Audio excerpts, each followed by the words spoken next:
Welcome everyone to another episode of the Sunset Flip Wrestling Podcast. I'm your host, Edgar Soto, along with the gang. What's up, Henry? What's up, Mitch? How you guys doing? Hey, man. How you doing? Life is life. Little break from the heat. That's good.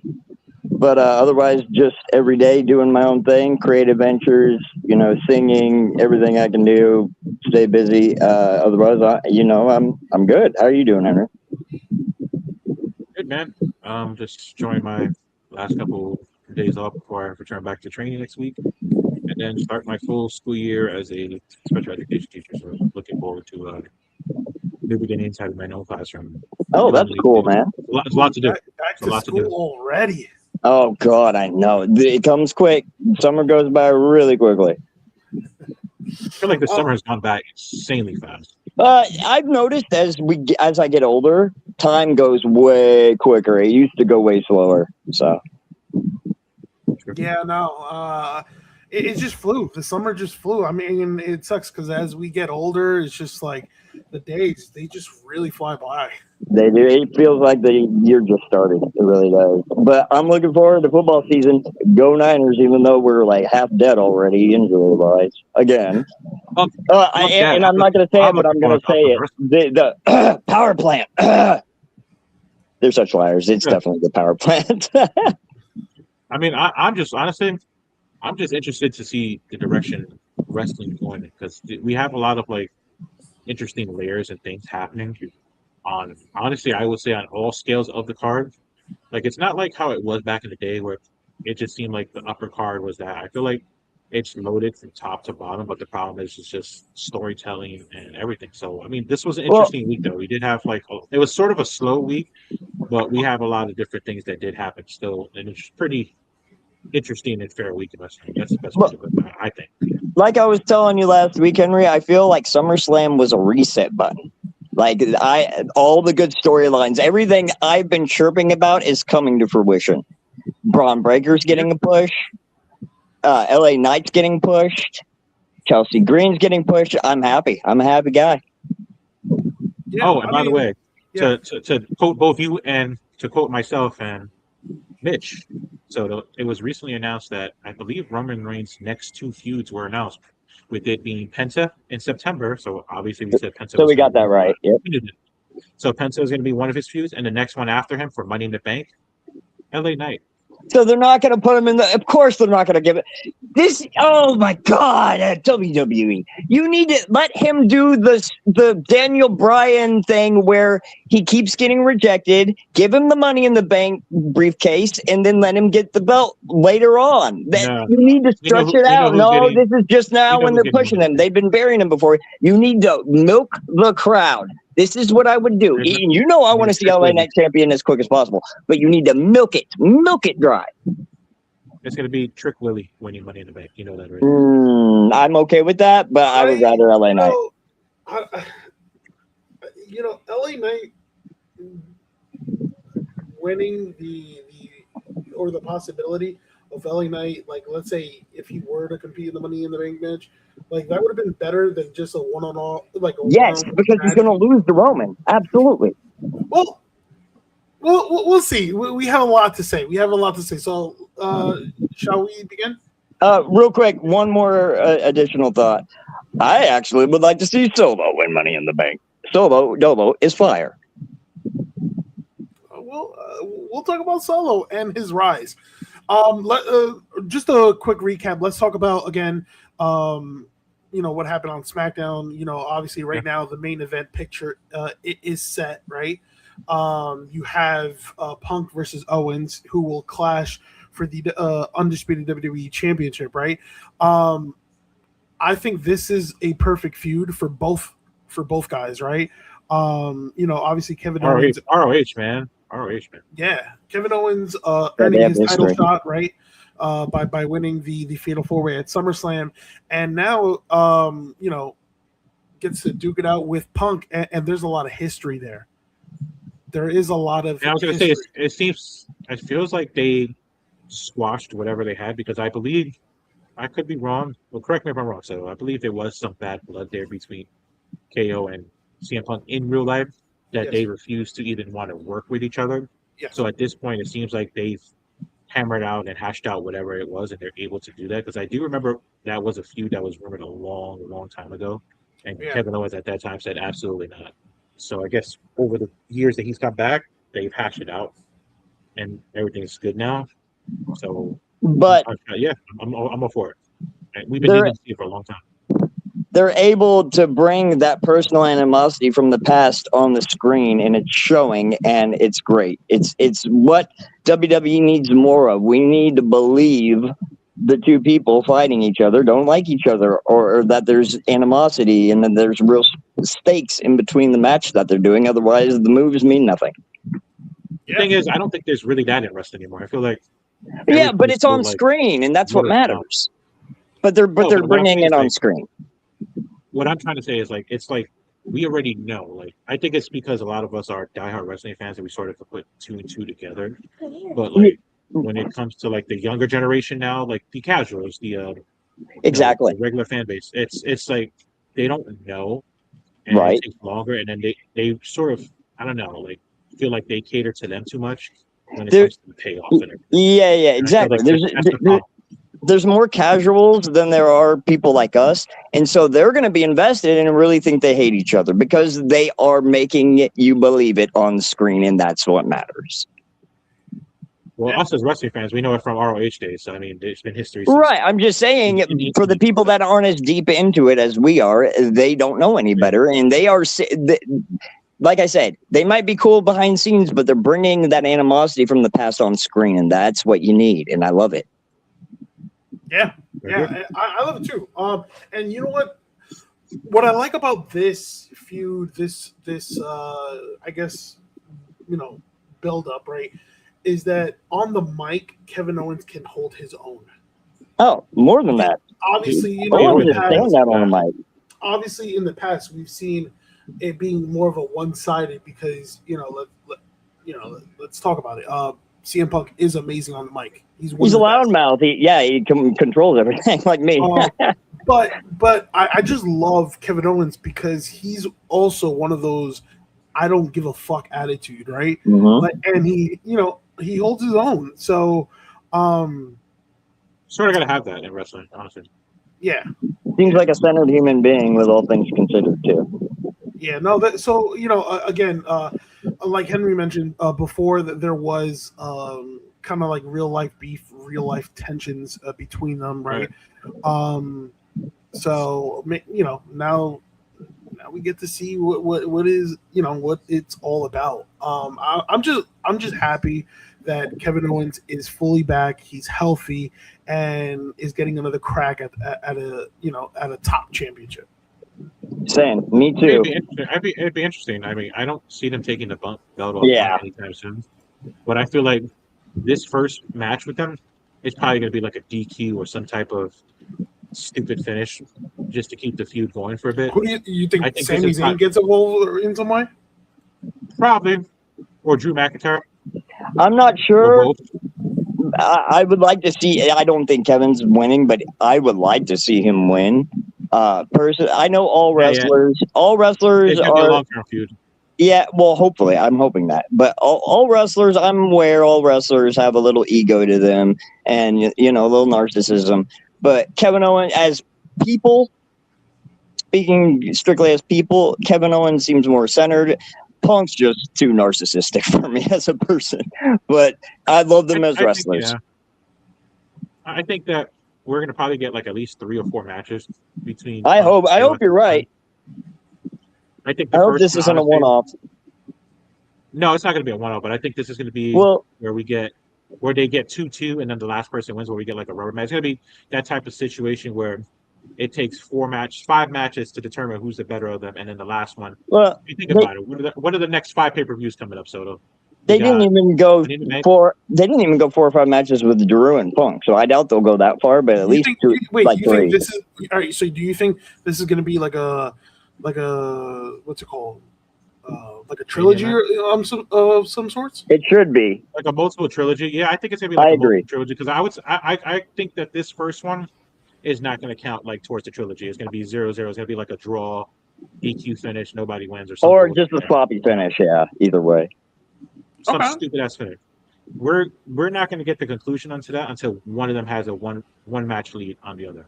I would like to see it go to Royal Rumble, honestly. I Who think knows? that's where I was targeting. I was Yeah. thinking Royal Rumble.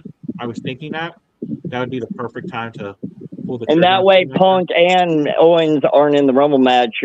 Punk won last year. I mean, I'd like to see Owens eventually win a Rumble, but still. Well, it makes sense if you don't want to put CM Punk in the Rumble. You don't Right. want to put CM Punk in Exactly. the Rumble. Keep him Have him- champion or in the champion loop until then. Yeah, exactly. And just like the same thing with Roman, when you do that in the future, you put Roman in a match in the Rumble against whoever, whatnot, is not going to be in the Rumble. Best way to do it.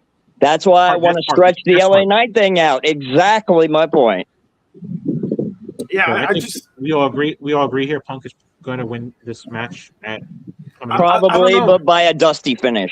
Yeah, I think there's going to be a questionable finish. I think we saw Sami Zayn, the way he's been reacting as of late, and you saw a couple of interactions last Friday night on SmackDown between him and his best friend Kevin Owens. So it's like, right. I think it's only a matter of time till Sami Zayn gets involved. I'll agree. And we'll see what happens. I mean, it's definitely intriguing, so I'm looking forward to it. Same. Yeah. Yep. Let's go to again another pretty awesome moment that we saw at the end of SmackDown last week, and that's the debut of Tatum Paxley. So in the match, it was Charlotte Flair versus Jade Cargill in the main event. B-Fab and Michin interfered, and then which resulted in Alexa Bliss's return. She still had her arm sling, but in her other arm, she was holding. What's the doll's name again? Lily, right? Lily. Okay. So obviously the lights went out. Everybody was like, "Wait, is this why?" Don't worry. So we forgive you for that because you know what? We had the Malachi Black one last week, so it's all good shirt off, bro. Yeah, and I was there. I was watching. I was watching intensely. Of course the arena went dark, and then when the lights returned, Paxley appeared on the top rope and took out both B-Fab and Michin. And according to reports, it was Charlotte, right, who vouched for Tatum Paxley to make her debut alongside Bliss and herself. So there's a new alliance, and it makes sense because Alexa Bliss has a history of these dual personalities, right? Like the light and the dark, right? Charlotte Flair would be her light. Tatum Paxley could be her dark. Who knows? But I like this for Tatum Paxley. I mean, she did everything she could at NXT, and now we'll see what she could do in the main roster. I just hope again she doesn't get buried. Yeah, well, I like the debut. She's gonna be in that main card scene. She's gonna be in that mid card scene for a little bit. I like the debut coming out with Bliss, because of Bliss. I like that, and great high spot. She's deserved to be on the roster for a while. I just like Henry says. I hope she doesn't get lost in the mix. So yeah, and my thing is like, I feel like at some point that belt is coming off Tiffany, and we know it's gonna probably go on Blake Monroe. Tiffany hasn't been the best champion. Are they gonna revisit Blake Monroe and Tatum Paxley again on the main roster? We'll see. I think it's going to take a while. I think right now they're really taking their time with Blake Monroe, right? But again, Blake Monroe's next feud will be against Tiffany Stratton. So I think we're going to see that for a bit. Maybe in the future they could revisit that. But they spent so many weeks, showcasing Blake Monroe with a lot of uncertainty because it was like, all right, when is she gonna officially debut in ring wise, or who's her first feud gonna be? But those answers were kind of like questioned when she started kind of targeting Tiffany Stratton. So I think we'll see there, and who knows, because of what happened last week, Tiffany Stratton might be losing that United States Championship pretty soon, and it could be by the hands of Blake Monroe. Yeah, I mean, it makes sense. Like, for it to be Blake Monroe, I think logistically, it's like, oh, okay, let's put it on her. Like we've been doing the vignettes. It's been teased for a while. She's been taking out certain women in the division. She's basically put a target on her back and a target on Tiffany. Like you don't build that for nothing and just have her lose.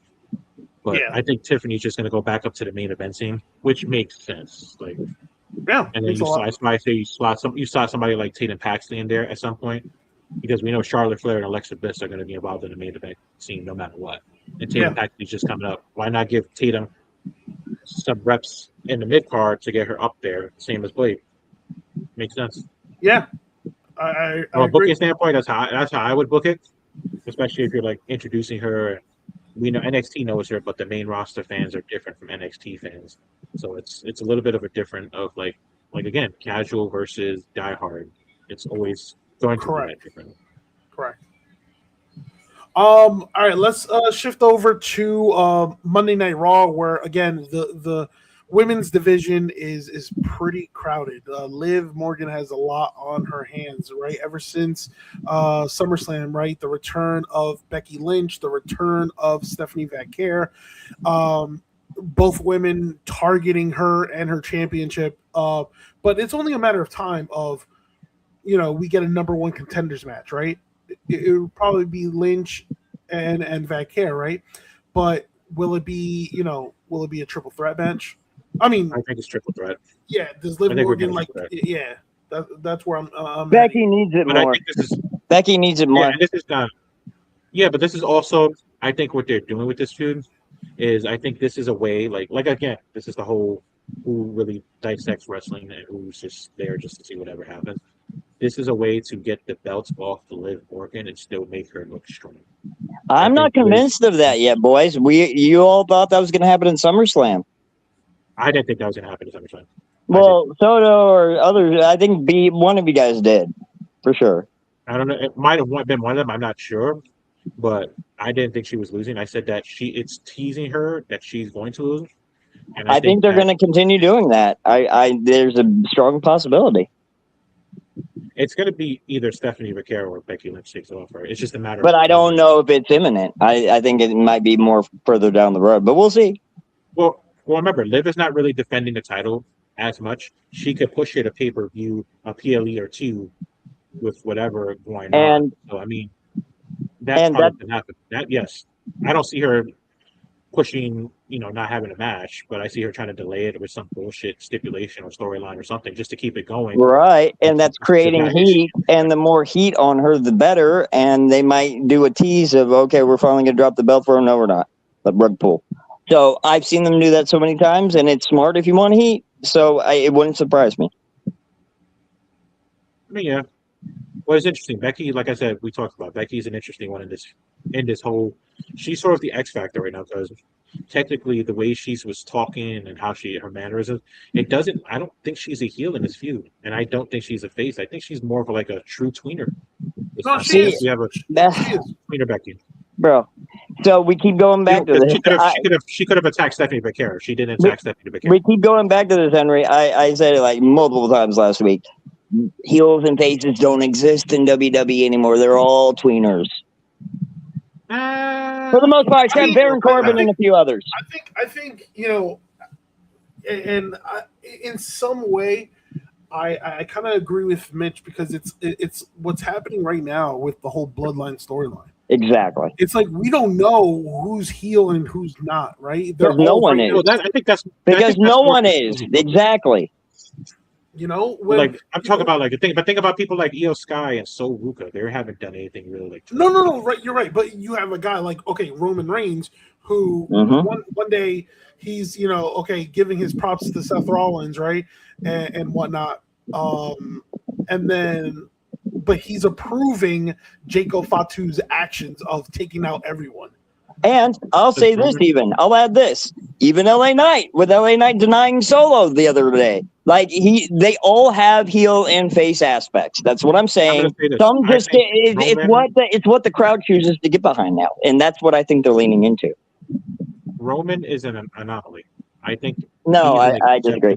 To the rule. I disagree. The reason why I say no, he is, and hear me out. I'm gonna get sports reference with it. It's because if you look at baseball, for instance, one of the hardest and toughest sports to play, you have a lefty batter versus a left-handed pitcher. Typically, the left-handed pitcher has the advantage because they have the side advantage on what they're hitting on and pitching on. So Juan Soto is an example of anomaly. He Okay, can hit left-handed pitches just as well as right-handed pitching. I So see that what means you're. Roman Reigns could play both the heel and face role and get away with it, and nobody gives a shit because it's fucking Roman Reigns. Okay, I see what you're saying, but I have to push back on this. But a lot of them are doing it. CM Punk's doing it, and I could give so many. Even Cody's leaning into it now, right? CM Punk is more of the, like you said earlier, he's a narcissist and egomaniac. Yeah, but he displays heel traits a lot of the time, and I'm just telling you what I'm saying. But just hear me out. What I'm saying is, I get your reference. What I'm saying is they've taken the rules out, so those don't exist anymore. So there's more of a gray, and there's more of a gray color to it. I don't think there was ever rules to begin with. Yeah, there were in the past with Vince McMahon. Yes, there were. The Attitude Era. The heel and face.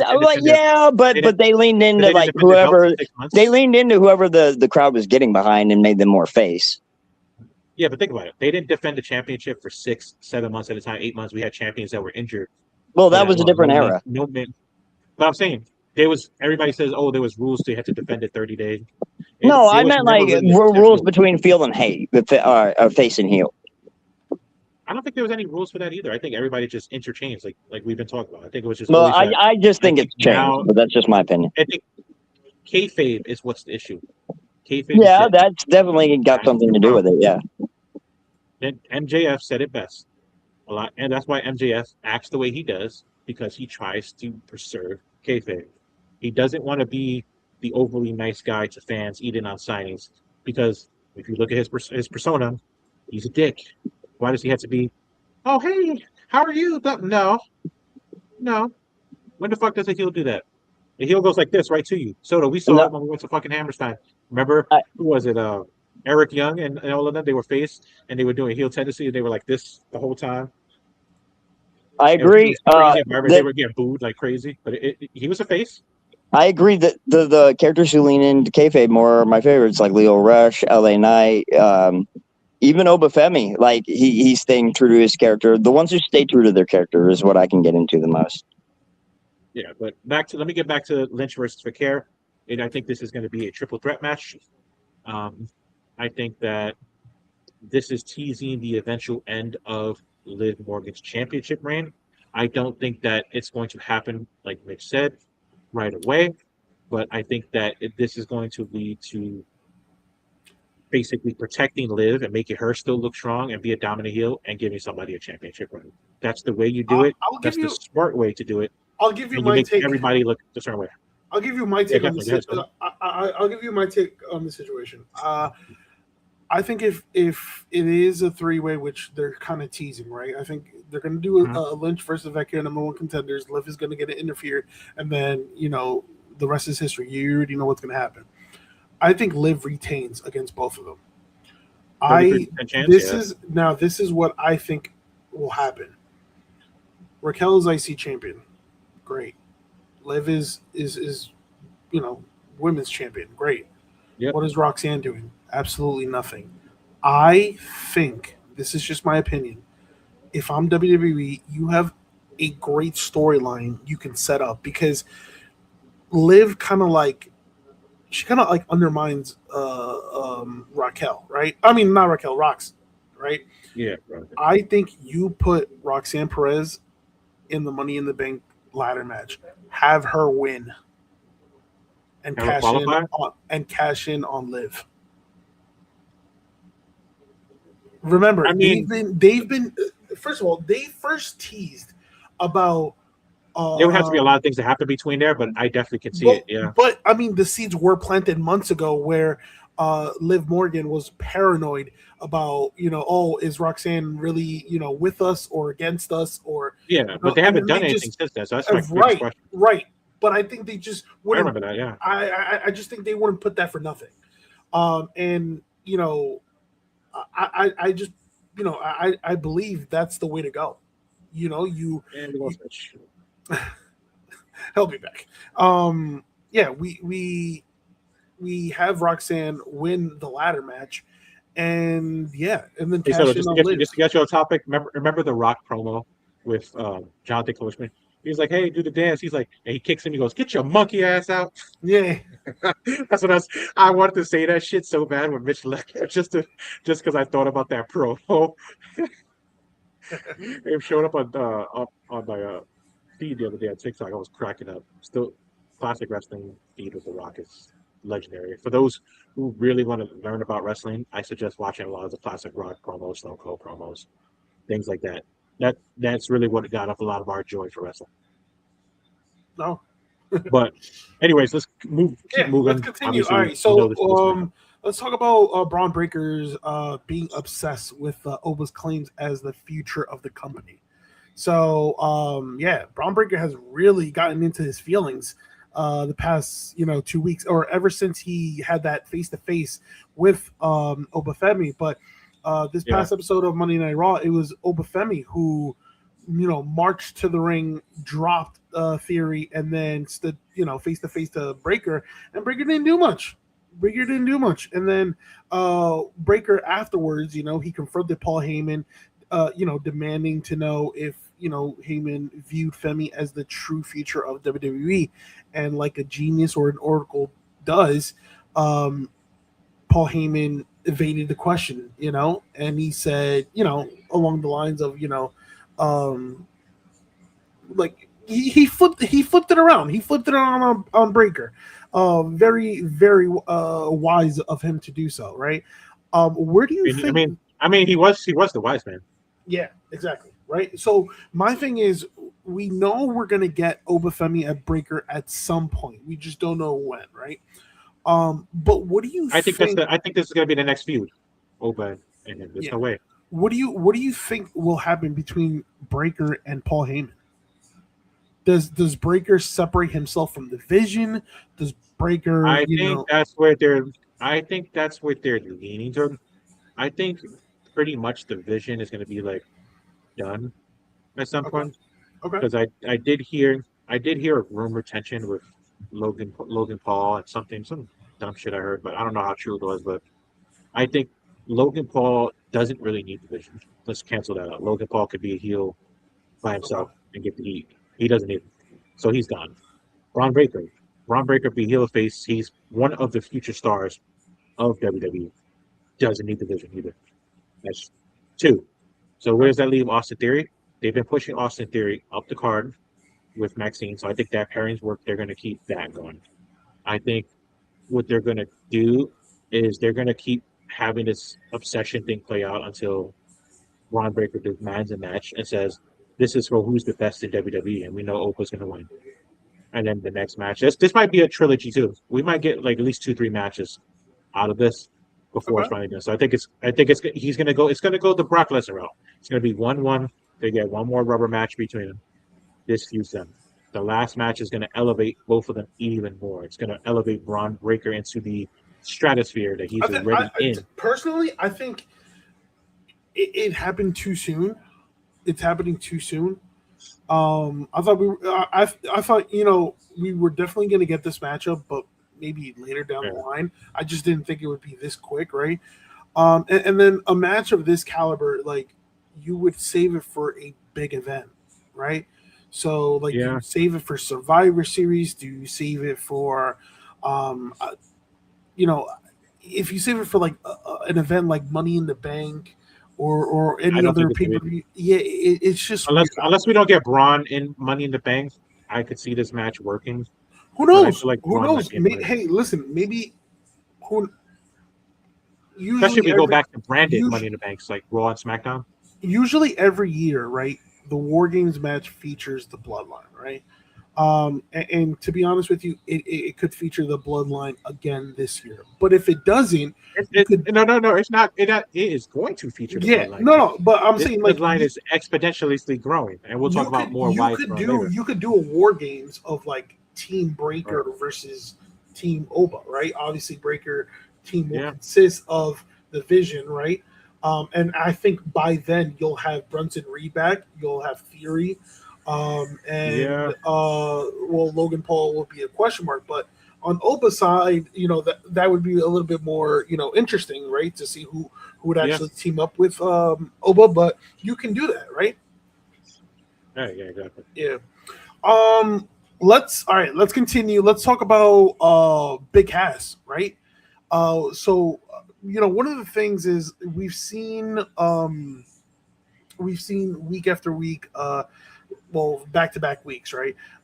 Big Cass kind of, he took out Javon Evans. This past week he took out Dragon Lee and Javon Evans again. But he's looked impressive so far, right? A lot of people thought, when he returned, it was like, oh, he's definitely coming back with Enzo, and that's gonna definitely give the tag team division a boost. But it doesn't seem like that right now. It seems like it's a solo act for Big Cass, which again I don't mind, because he's one of those like talented big men, right? But in regards to Enzo, do you see him returning to the company, or like, what do you think will happen with him? I mean, it's interesting because I saw that. Like I said, I was talking before we started the episode that Enzo's going to be wrestling up here by me in PA. So it's interesting. So I remember Oh, he Mitch is? said he's going to be wrenching. I believe it's I forget the date. I got to look it up. Oh, can you do me a favor and pull up and ask him? So, right? Like, that ain't gonna tell me. I wish though, but no. Like, yeah, he's still wrestling independence. I haven't heard anything since. So maybe this is his last booking, an obligation that he has to do. But it would. I mean, does it make sense to him to come up to with Big Cass? Yeah, I don't think he's going to NXT route. I don't think that just makes sense for him. Who? I remember. I think Mitch had mentioned that he might go to NXT. That might be the better fit for No, him. no, But I don't. no. I think I I don't know where they're going with this. Maybe maybe they have Enzo join afterwards. I don't know. I really don't know, because again, with all these like rumors and whatnot. So far, again, I like what they're doing with Big Cass. Oh yeah, Him look absolutely. dominant, right? I think Enzo's go back to the main roster. I think he'll if he debuts or he comes back. I think they're gonna just have him do the same thing that Big Cass does. Just say he's gonna stack And bodies. and for Big Cass, I love his like running big boot. That shit looks so clean. But again, he has looked impressive.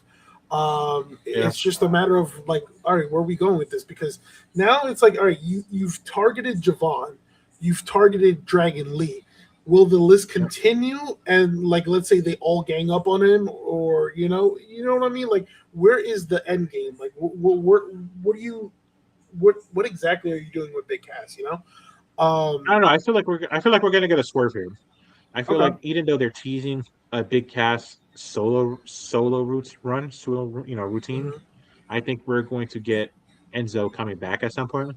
Okay. Two, I think this is just one of those swerves to get us talking more about the hype. And I think at some point Enzo does come in. I'm not sure I think they're just being when cautious his with Enzo, because he is a but also controversial, I was gonna say that Enzo. I was just gonna say, yeah, Enzo is a controversial character, Yeah.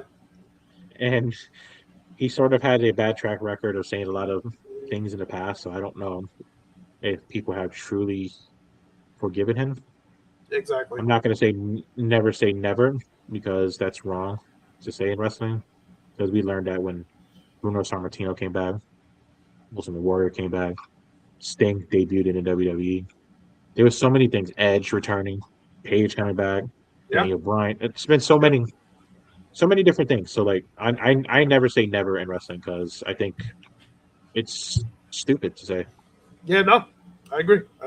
Money talk, time heal all wounds. Let's yeah, exactly. Perfect. All right, let's talk about one of the biggest risers, a talking point for the past week, ever since Monday Night Raw, and that's Solo Sikoa, right? You I mean, now we knew this with, was happening. I just didn't think it was going to happen this fast. yeah, I mean, all right, let's start with Solo's rise. We all knew he was funny, but I think this past Monday Night Raw, we really saw his like charisma. We saw like how he can engage with the crowd. The crowd was fully behind him. The crowd really turned on Jay. But it was I again. think he's become too stale with his act a little bit. See, no, because Jay Uso. Yeah, Jay Uso, he wants to be that fall in line and blah, blah, blah. And you know what? Like Solo legit, I think that's what it is. Solo legit like hit him with truth bombs. It's like, oh, like what did you do ever since falling back in line? Like the fans like turned on you. You went from main eventing to falling back in line. You lost you were a world champion, now you're not. And yeah, so obviously Jay Uso bothered by everything that Solo said, challenge him to a match. If Solo were to lose, then he would fall back, he would rejoin the bloodline, right? I got to admit, once I saw Jay Uso defeat Solo Sikoa, I was really upset. I was like, really? Like this is going to be like... they're going to have Solo do some comedy shit when he joins. Right. No, but I can't wait to see when they go like this. Solo's like this. Yeah. No. That's what I'm saying. Like Solo is a character. He is hilarious, right?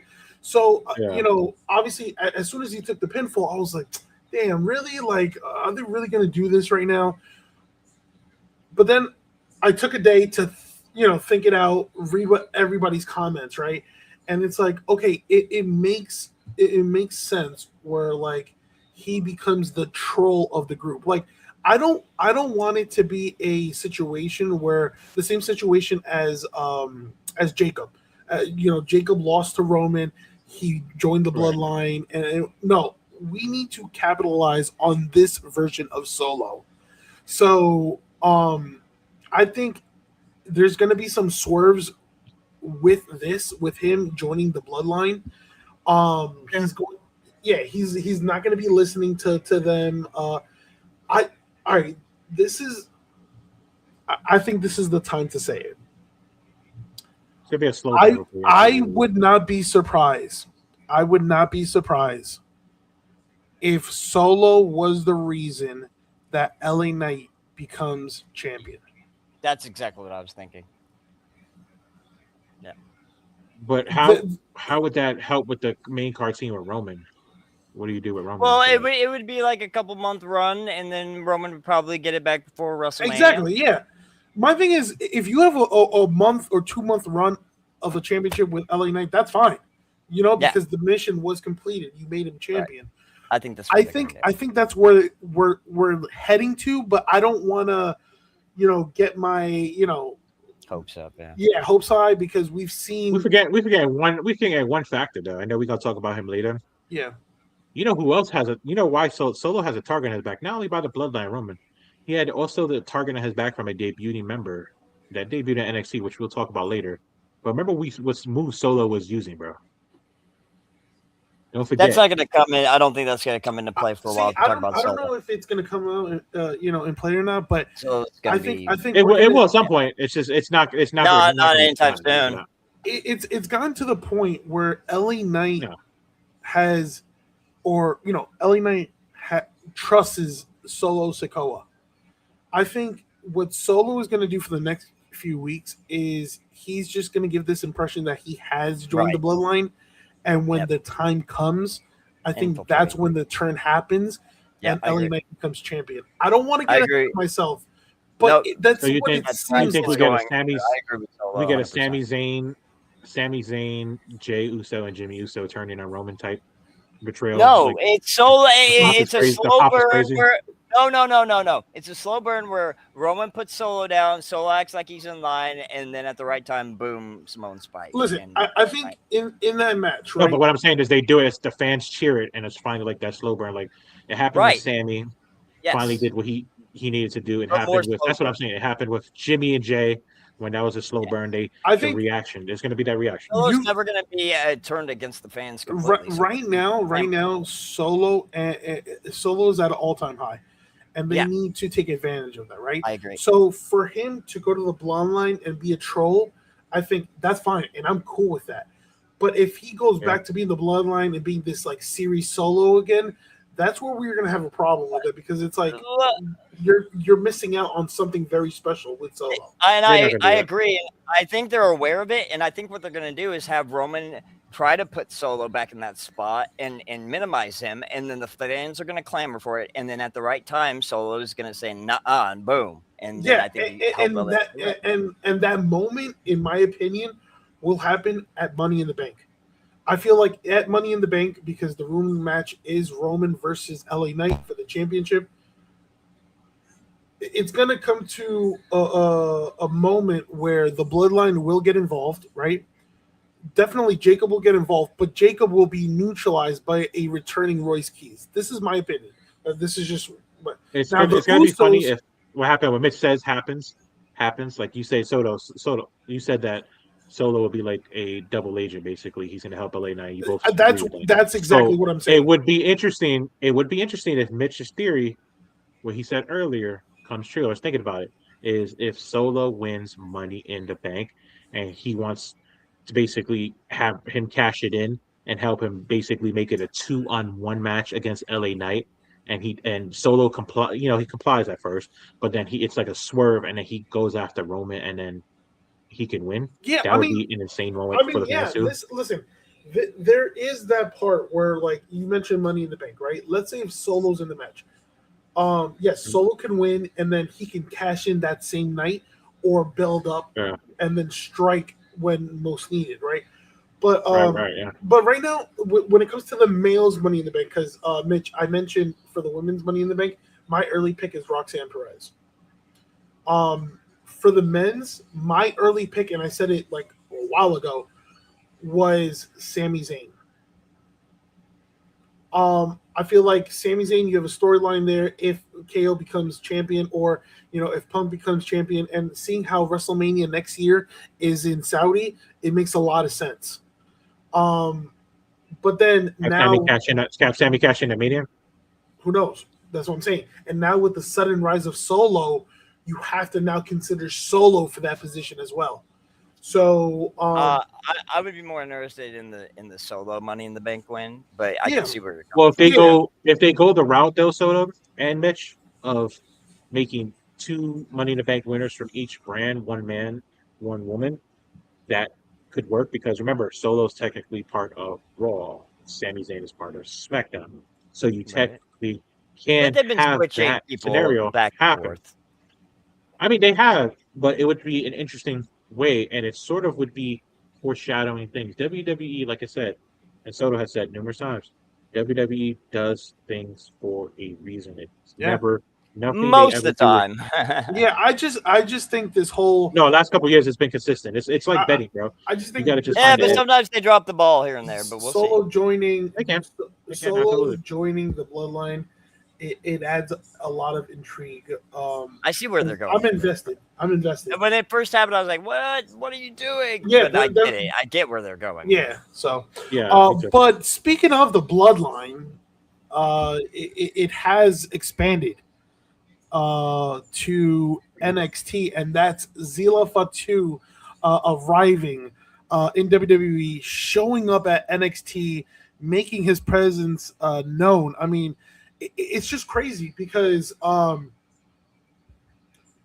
the fact is that during NXT, we started getting reports, not we, but obviously the wrestling community in general, started getting reports that that he was WWE bound, right? And that he had signed his contract. So we were like, oh, nice, he's in WWE. Now it's only a matter of time. But he ends up debuting that same night. So if you didn't catch, the end towards NXT, you saw Grayson Waller versus Cruz Montana, right, competing for a feature shot at Tony D'Angelo's NXT Championship, and then all of a sudden, Zilla Fatu attacked both Waller and Montana, and not only that, he turned his attention towards D'Angelo and pointed at the NXT Championship. So now you have a new contender for that NXT Championship, and I'm excited. I'm super excited. Yeah, this is going to be. They're going to push Zilla Zilla. Now, my question to both: was NXT the right call for Zilla Fatu? absolutely. He's still young. He's not as green as he was, but he's still young. He needs development, especially in the WWE system after the Indies. Yes, absolutely. It's going to be a while. Yeah, I think. And people or have new, I think bloodline either Wesley fatigue. or Booker T's. People have bloodline fatigue. You don't want to shove them in too soon. And I gotta be honest No, with he's you. not going to be in that anytime. I was having doubts on NXT, right? I was having doubts on NXT because I was like, damn, like NXT's like main event scene, like, you know, it's really not appealing, right? And this was just weeks ago, right? But he brings in the media buzz. You got Cruz Montana, and I was like, okay, cool, I like it. Now you add Zilla Fatu, and it's like, oh man, Right. like I think their main event scene at NXT was planned out poorly. I think they brought up too many people too fast, and they didn't develop all these other people. They just said, "Oh, here are these whatever people." Instead of having like vignettes or anything for them, we just got, "Oh, it's this person. Oh, it's this person." Like even the commentary was just like super fucking sus that day. I think they dropped the ball on Mason Rook, his presentation so far. I really do. Oh yeah. Absolutely. Real quick with Zilla Fatu. So if you guys noticed, right, when Cruz Montana made his debut, right, they didn't mention his name. Right? When Zilla Fatu debuted, they mentioned his name, and that's because I think he will be allowed to keep that name. Because he's in a privileged family with. So and then no. Yes, it's absolutely true. I don't know. Certain The people don't want to Rock's go by certain rules. Yes, The Rock's daughter had to change her name. The Rock's daughter. Yeah, because The Rock's daughter had no experience. Zilla's had years of experience. It's different. Well, you can't. But see, I killed your And whole thing there. No, but still, say the that family privilege. plus No. the everything gets weighed into it, man. I'm telling you, like that does have something to play in. I mean, But if it was Zilla my also choice, then under it was The Rock's choice, Booker it'd be T's Simone wing. Johnson.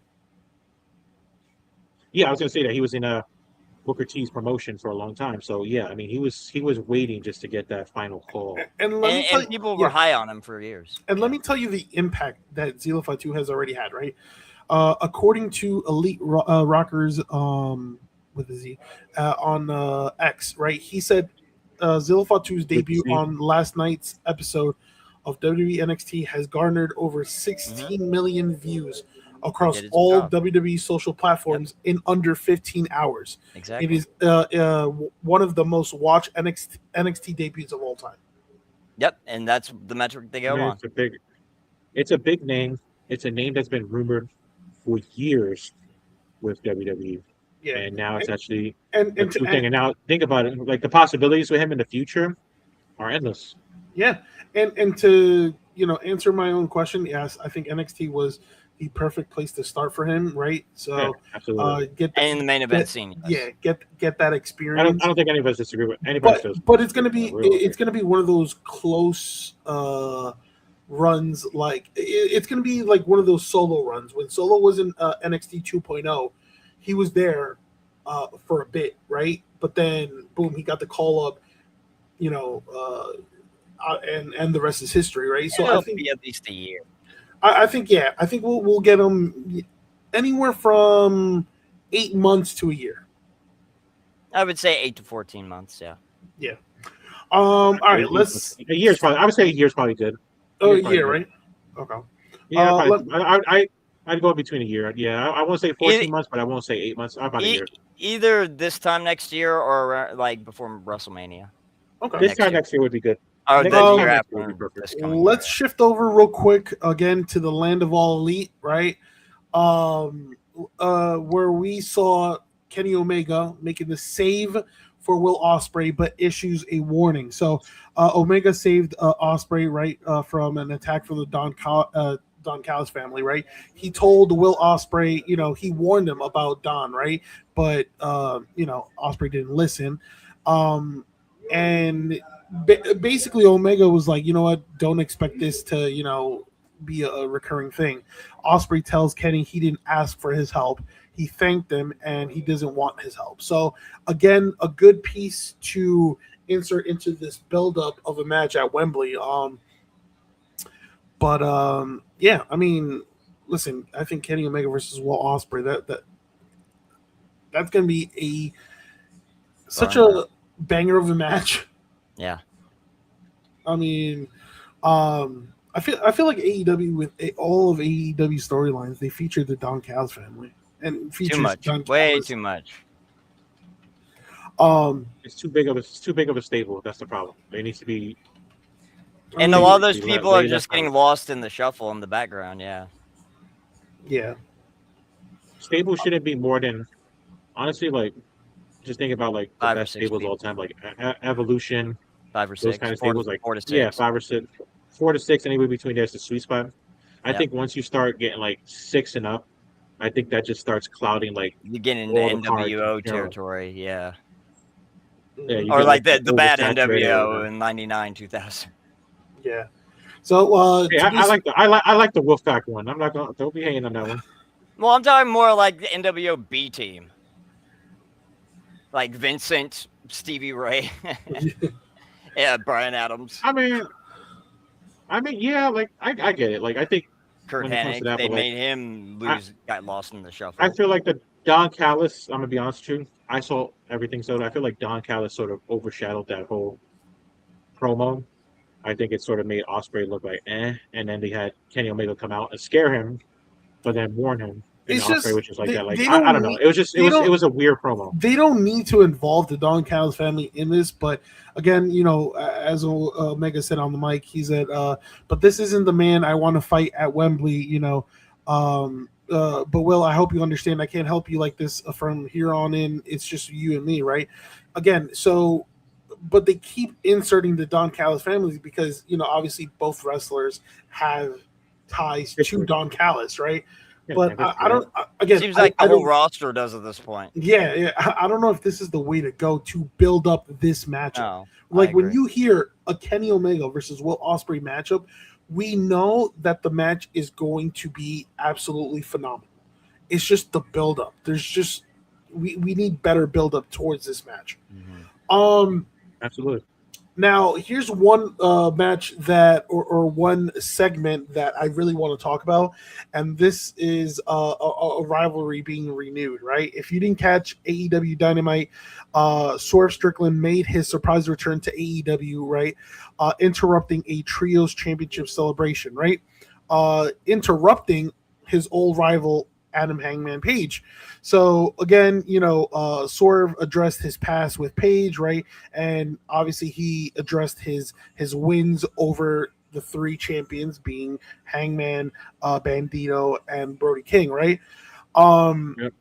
Now obviously the segment ended, right? Or the segment took a turn when Ricochet, right, came out. And obviously, you know, they're also in for the trios division, right? I think what's going to happen is Swerve is going to get 2 people to team up with him to take the trios championships, right? And Swerve is going to need partners, right? Like new partners. You know? The New Day? It's a new day, right? Maybe. I hope so. That would be awesome. I'd love that. I personally think I would love that Kofi and Creed will team up with Swerve, and I think this is what you do. It's like Swerve has no business being here, right? But the fact that he sees as Adam Hangman Page as champion, he feels some type of way. So it's like, you know what? What he has, I want. So Swerve is going to somehow get involved in this and says, you know what? I'll just get a couple of guys to team up with me, and they'll do like a triple threat trios, you know. And that's how you debut, Creed and Kofi. Yeah, no, I completely agree with that. I would love to see that. Yeah, it would be. Another match that I'm super, super excited about is they already announced it. AEW International Champion Kyle Fletcher set for a 3-way match at Wembley, right? So he will defend his international championship against former champions Takeshita and Okada at All In. That'll be a banger match too. I'm liking the match lineup so far. Yeah, I see. Again, I have no doubt, and I'm definitely like, if I find somebody streaming All In, I'll watch it, or if I have to pay it out of my pocket, I will. But All In is going to be great. It's going to be one of the most memorable wrestling events. Again, it's just the matches are perfect. They're lining up right, really, really well. It's just a matter of, all right, can the storylines, Exactly. That's always the problem. Can the storylines, further enhance, the presentation? We need progress. We don't need stop and go or one and done. Yeah. No, too much. And then another thing that got me confused, but it was nice to see that MJF earning a spot at the AEW All In Casino Gauntlet. But my thing is, as a former champion, you thought, you would think that he would be more involved in the storyline between Omega and Will Ospreay, right? But now it's like he's turned his attention to Andrade, who also, secured the first entrance into this Casino Gauntlet match. So, we'll see what happens. I don't know. Again, I was a little confused. The fact that he wasn't in the championship, because he's easily the number one heel in the company. And I love the way that he is such a cowardly heel, again, so we'll see what happens with MJF. I think a collision course with Andrade is on its way, and since Andrade does have a championship, it could be for that championship as well. So. Yeah, you never know. You can MJF is jack of all trades. You can put him in any spot at any time. He has had the belt for a while on and off, and so maybe they're going to cool that down and then bring it back, next year. So we'll see. Yeah. All right. On some very quick news, because it is related to AEW. The Hall of Famer, AEW broadcaster Jim Ross, he reportedly underwent successful brain surgery. And it's crazy because I feel like Jim Ross, like he really can't catch a break. I feel like, he's been through so much. Yeah, well, he's getting up there in age. That's what happens. Yeah. Unfortunately, when you get that age, not even. He's just been through it for a while. Well, yeah, of course. I hope he gets better. I wish him all the best. But he has said that his contract is up this month. Yeah. Do you think he retires? I think so. I think it's like a Jerry. I think it's like a Jerry the King type thing. He has to retire. Yeah. Okay. Jerry the King he was forced to retire. He extended his career longer than it should have gone on, in my opinion. Okay. Yeah. But wishing him a very speedy recovery. Definitely. And praise to him. Absolutely. Okay, another interesting topic that caught a lot of wrestling fans' attention. Right, obviously, we talk about Bayley and her situation with WWE. So a lot of people were like, "Well, is she actually like leaving or not?" Because she's been playing kind of a couple of games, right? And so first, she recently posted a video of herself training on Instagram, right, with the song "All In," right, and captioned with all or nothing, baby, right? So obviously it's teasing references to AEW, right? No, she will not be appearing at AEW All In at Wembley. I don't think so. According, to I think it was Brian Alvarez, right? So obviously Bayley has that decision to make when it comes to re-signing, but she has not signed a contract just yet. And to be honest with you, like a lot of people thought it was at the end of this year. Now they're saying the beginning of next year, and then they're like, well, what if WWE tacks on injury days? So it could be a while till she's a free agent. But of course, here's the interesting part. For the last couple of weeks, every time there's been a Lyra Valkyria promo, she has mentioned Bayley. Mm-hmm. So my thought is maybe Bailey returns. Maybe Bailey returns, and yeah. Yeah, she might not be done yet, but a wrestler's job when there's a lot of uncertainty is to keep that uncertainty going, so buzz stays in the air about them, and that's what she's doing. All Jericho did it when he was in his contract talks. They all do it. So this is par for the course. So I don't. I'm gonna be the odd one here. I don't think Bailey is leaving. I'm gonna say. I just said I don't think she's done. No, I don't think she's. I think she's gonna resign. I don't know about that because they don't have a lot for her, obviously. Yeah, but I think she's trying to secure herself one of those No, not even that. The ironclad contract I talked about, the first no cut contract. I think that's something that I don't know if they would give her that. Would be interesting. Well, I don't know. I will say the other thing that they're doing too is her wrestling school has been getting promoted a lot and used a lot. So I think that's. I just think more into that role. Yeah. Yeah, I just to be honest with you, I just think that there's going to be a lot of voices in when it comes to the wrestlers, right? Oh, you can't let her go. Listen, she's an incredible presence, veteran presence at that. Like, there's going to be a lot of people. Yeah. Sorry. No. Finish your thought. No. I was going to say there's going to be a lot of people vouching for her. Yeah, and I think that's already taking shape. And I think maybe she, like I just said, like goes into that background veteran like mentor role backstage and kind of maybe even a staff member. But again, I don't blame her if she does leave, because because now you have another company in AEW who will offer you who can match WWE salary and offer even more, right? And if she wants to have, Bailey is 35, 36 years old. If she wants to have one more run, right, at Glory, right, it would be at AEW versus Mercedes Moné for the championship. There's a lot of history there. Absolutely, but if we don't know what she covets more. Does she cover the more concrete long-term contract or one more shot at Glory? I feel like the more concrete contract, even as a staff member, is at WWE. Yeah, and this. I don't know if she's at that point. That's just interesting. It all comes down to this: it's either happiness or money.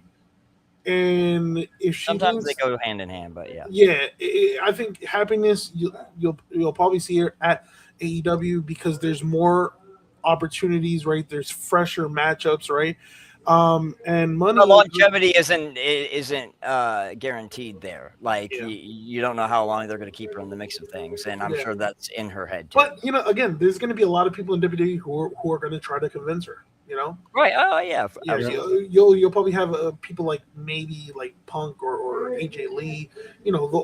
Everyone with close ties to her. Lyra, yeah. Definitely. Lyra, So we'll see. We'll continue monitoring the situation. And our last topic of the day was that had a lot, several wrestling fans talking about, right, was EC3, right, and the there was concern over his condition after a viral entrance video, right. So if you didn't peep the video, right, it came from ASW Canada's show, right, in British Columbia, where EC3 challenged Leon Locombo for the ASW Heavyweight Championship, right, but footage of his entrance had a lot of people talking about, right, his physical condition, because let me tell you, it did not look good. And he had his eyes closed the whole time, like he was on something. Yeah. So again, so to make it known, he said that nothing nothing is wrong with him, right? He said, and I quote. So and I quote, he said, the clip making the rounds is from my second match of the day after a 4 a.m. wake up, international travel, layover, airport cardio, multiple flights, pull day training upon landing, and an entrance where I'm intentionally selling an already tender leg. Okay, that makes sense. But I don't know about the closing eyes thing. Yeah, he said professional wrestling is built on communicating consequence. If one is beat up, tired, or protecting a body part, the intent is to show it. And then he goes on to say travel, disrupted sleep, and altered meal timing, hydration, changes in hours of sitting also tend to throw your digestive system completely off schedule. And then, so it makes sense. You know, everything that he's saying. So he just wanted to address fans and give a little bit more clarity on, you know, what was going on.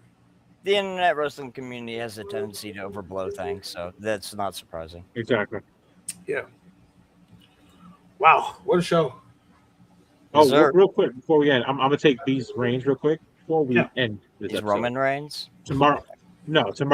Tomorrow we have 3 title matches on SmackDown. So real quick, I just want to get your guys' pick, and then we can close. So tomorrow we have the WWE Tag Team Championship Triple Threat match. We have R-Truth and Damian Priest. Oh, they need to lose that championship. Yeah, they do. They need versus the War Raiders. Who do you got? I'll start with whoever wants to go between. I would like to see that. Neither. Yeah, MFTs. I agree. All right. So I think we're going to have a clean sweep here with the MFTs. I'm not going to harp on it. I agree. So the next match we have is the WWE United States Championship match. We have Baron Corbin versus Carmelo Hayes. Who do y'all got? Baron Corbin. Baron Corbin. And it should be Carmelo Hayes. Yeah. But it's going to be Baron Corbin. And then hopefully, who knows, maybe it leads to a triple threat match between Corbin, Carmelo Hayes, and Trick. Yeah, and then Trick gets it back because they haven't. Real quick, let me bring this up. They haven't changed the fuzzy U.S. belt yet, and I feel like that's for a reason. Yeah. Maybe. And then the last title match on the card, which we talked about earlier, certain champion is going to lose. It makes sense to either lose it now or lose it for a future feud, is Tiffany Stratton versus JC Jane.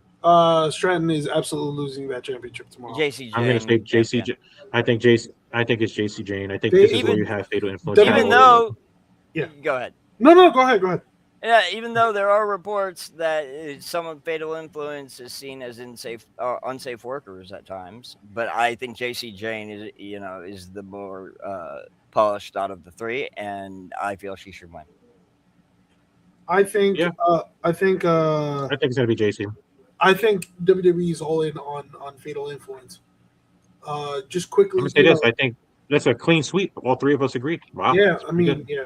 Real quick, sorry. Another thing I wanted to mention that actually a couple things real quick. So another Mysterio is listed as a WWE internal roster. All right. So if you don't know, Rey Mysterio's daughter Aaliyah has been now training in the what's it called? That's gonna be a slow burn, but in the Performance Center. Yep. So she's gonna be there for a while. It's gonna be. And she's also listed as Gutierrez and not Mysterio. Oh really? Oh nice. Oh wow. I think they should go with the Mysterio name. I do too. Yeah. Maybe that's for now.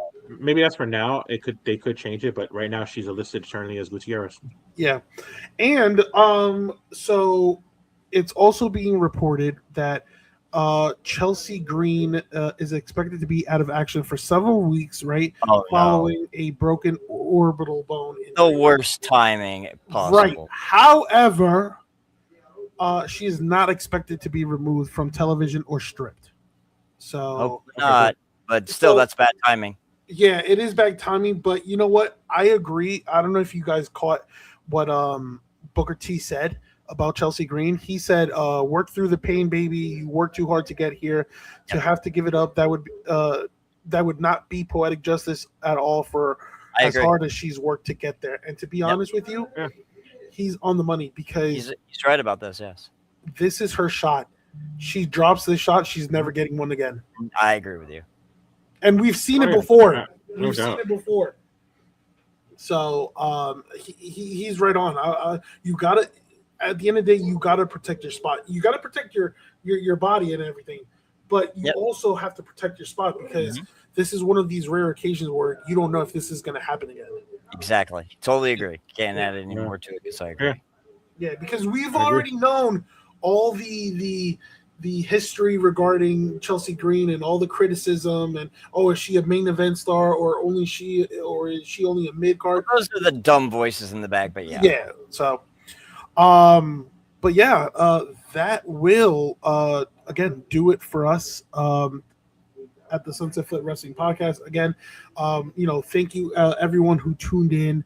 You can listen to the audio version of this episode on Spotify and Apple Podcasts. If you want to see the full video, check us out on YouTube. Again, check out our link tree at Sunset Flip Wrestling Podcast, as you see down below, to access past episodes and our social media pages. So that will do it for us at the Sunset Flip Wrestling Podcast. Again, we appreciate everyone for tuning in. Till next time. Until next time, wrestling fans. everyone. Catch you next week.